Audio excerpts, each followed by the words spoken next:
ఏదైతే ఈరోజు 2 చోట్ల మేము గెలవడం జరిగింది. ఇదే స్ఫూర్తితో మేము ముందుకెళ్తాం. తెలంగాణ గడ్డ మీద జనసేన జెండా రెపరెపలాడే ప్రయత్నం ప్రతి జన సైనికుడు కృషి ఉంది. ఎందుకంటే గత కొన్నేళ్ళుగా వాళ్ళొక ఆశయం ఆలోచన ఏంటంటే ఇక్కడ జనసేన జెండా రెపరెపలాడాలని. అందులో భాగంగా చాలామంది పనిచేసారు. కొన్ని చోట్ల మాకు మంచి ఓటింగ్ కూడా రావడం జరిగింది. సో ఇవన్నీ ఇంకో 2-3 రోజుల్లో చూసుకొని ఒకసారి మీతో మళ్ళీ కలిసి మాట్లాడతాం మేము ప్రెస్ మీట్ పెట్టి. అదేవిధంగా రాబోయే రోజుల్లో జిహెచ్ఎంసీ కానీ ఎంపీటీసీ జెడ్పీటీసీ కానీ మేము మా యొక్క రూట్ మ్యాప్ మాకు ప్లాన్ ఆఫ్ యాక్షన్ ఉంది. మా వైస్ ప్రెసిడెంట్ గారు కానీ మా పార్టీ ప్రధాన కార్యదర్శి గారు కానీ మా నగర రాజలింగం గారు అధ్యక్షులు కానీ అదేవిధంగా ప్రేమ్ కుమార్ గారు కానీ కావ్య గారు కానీ అదేవిధంగా సాగర్ గారు కానీ మేమంతా ఒక ప్లాన్ ఆఫ్ యాక్షన్లో మేము ఉన్నాము జిహెచ్ఎంసీ ఎలక్షన్కి ఎంపీటీసీ జెడ్పీటీసీకి.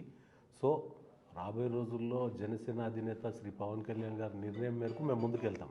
కాకపోతే ఏంటంటే ఇక్కడ ఖచ్చితంగా పోటీ చేయాలనేది ప్రతి కార్యకర్తకు ఆశ ఉంది. ఎందుకంటే గతంలో కూడా మేము జిహెచ్ఎంసీలో పోటీ చేయలేకపోయినాం.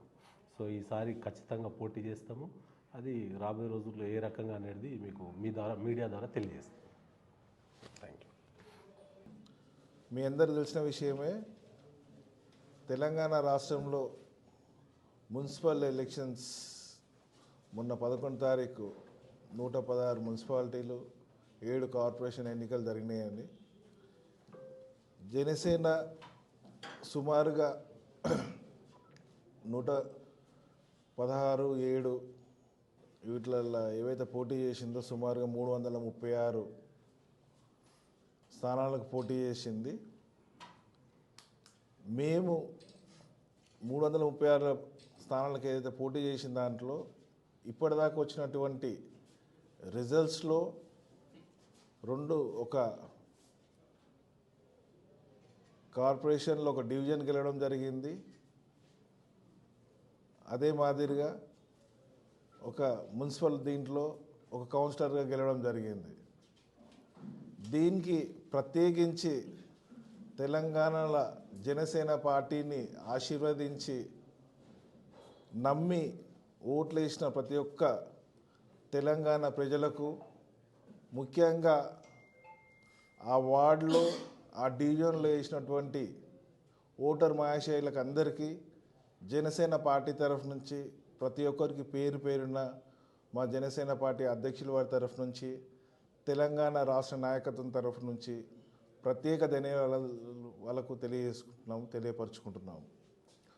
రాబోయే రోజుల్లో గిట్ట ఏదైతే తెలంగాణ ప్రజలు జనసేన పార్టీని ఆదరించి ఒక స్పేస్ ఇక్కడ జనసేన పార్టీకి ఇన్ని రోజులు ఎన్నో పార్టీలు ఇది తెలంగాణ పార్టీ కాదు ఆంధ్ర పార్టీ అని చెప్పేసి మీ అందరికీ తెలుసు, ఎన్నో సందర్భాల్లో ప్రస్తావించిన మాటలు ఇవన్నీ తెలుసు.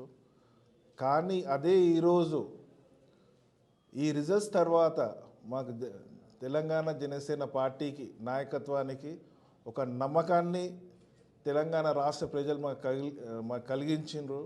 ఇదే ఉత్సాహంతో రాబోయే రోజుల్లో ప్రతి ఎన్నికల్లో జనసేన పార్టీ కంటెస్ట్ చేస్తుంది, ధైర్యంగా ముందుకెళ్తుంది. తెలంగాణ ప్రజల పట్ల ఏవైతే వాళ్ళ ఇబ్బందులు ఉన్నాయో, వాళ్ళ సమస్యలు కానీ వాళ్ళకి రావాల్సిన ఎటువంటి అయినా కానీ వాళ్ళకి సమస్యలకు సంబంధించిన ప్రతి ఒక్కటి వాళ్ళ వాయిస్గా జనసేన పార్టీ లేవనెత్తి ముందుకు తీసుకెళ్తుందని చెప్పేసి మీ అందరి ద్వారా తెలంగాణ ప్రజలకు మేము తెలియపరుచుకుంటున్నాము. ఇదే మాదిరిగా తెలంగాణ ప్రజలందరినీ కోరేది ఏంటంటే, ఎప్పుడు జనసేన పార్టీ ఎంబడి మీ సహాయ సహకారాలు మాకు కావాలి.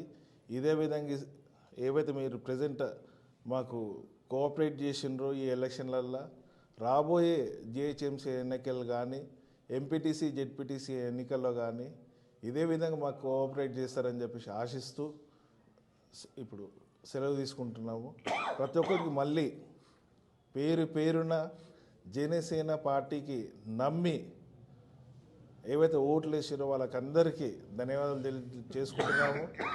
అదే మాదిరిగా ఎవరైతే 336 మంది జనసేన పార్టీ తరఫు నుంచి ముందుకొచ్చి వాళ్ళు ఈ పోటీలో నిల్చున్నారో జనసేన పార్టీని నమ్మి వారి అందరికీ పేరు పేరున్న మా అధ్యక్షుల వారి తరఫు నుంచి, రాష్ట్ర నాయకత్వం తరఫు నుంచి మనం నిరుత్సాహపడకుండా పాజిటివ్ రిజల్ట్స్ వచ్చిందా నెగిటివ్ రిజల్ట్స్ వచ్చిందా అనేది కాకుండా మనం ఇదే విధంగా ముందుకు మనం ఇదే స్ఫూర్తితోని కలిసికట్టుగా ముందుకెళ్ళాలనేసి మీ ద్వారా ప్రతి ఒక్కరిని తెలియజేసుకుంటున్నాను. Thank you.